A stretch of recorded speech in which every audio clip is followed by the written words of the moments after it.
How to Get Rich. The Financial Life Cycle. Episode 1. A lot of young people are not aware of what their financial goals ideally should be. Most of them fall into the habit of trading time for money. This contract wherein one person trades their time, money, and effort for an income is called employment and is generally viewed upon favorably by the world. It is considered good to be employed. However, many youngsters make the mistake of thinking that they will remain employed for their entire life. The fact of the matter is that the average life expectancy is now increasing beyond 75 years, whereas an average individual is likely to be employed for about 30 years of their life. Hence, they have to make 100% of the money in only 40% of the time.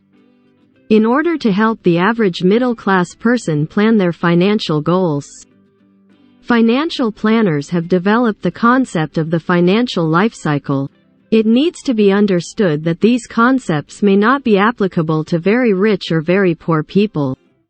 Instead, this is the aspirational life cycle of most middle-class people around the world. In this article, we will have a look at the stages that an investor has to pass through. Stage number 1. Financial dependence. Everyone who is born in this world is financially dependent upon their parents. Most people did not used to make big financial decisions before they are 18 years old. However, nowadays, a lot of middle-class students take college loans in order to further their education and prepare themselves for the job market. It is important to realize that these loans have to be repaid by earned income later in life. Hence, education loans should be taken only if they are financially viable.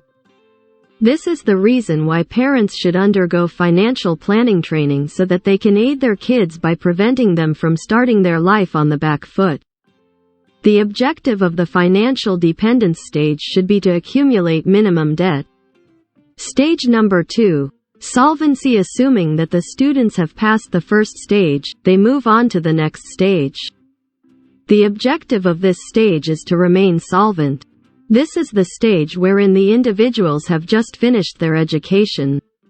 As a result, they get entry-level jobs. These entry-level jobs pay them just enough to maintain a basic standard of living as well as to pay their old debt.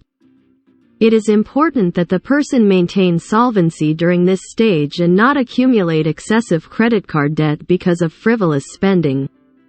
This stage lasts for about 5 to 7 years.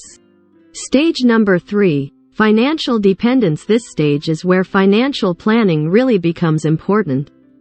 This is because, after 5 to 7 years, the person is no longer in an entry-level job. Instead, they are likely to be in a mid-management position in the firm that they work in. Hence, their income is significant.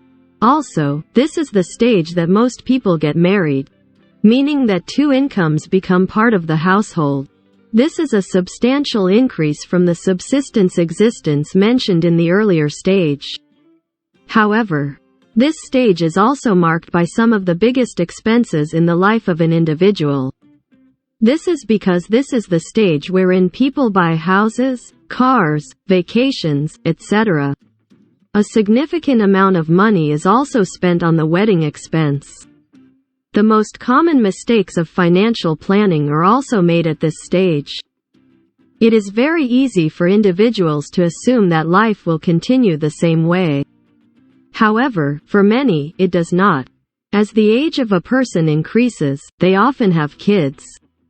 Hence, the education and medical expenses of kids also increase a lot. However, income doesn't increase proportionally. The end result is that people are left living paycheck to paycheck. About 70% of people spend their entire lives at this stage because of improper financial planning. On the other hand, if an individual is financially aware and has been planning, they can supplement their own income with passive income because of the investments made earlier. I think money will make life easier. I love money. Thanks.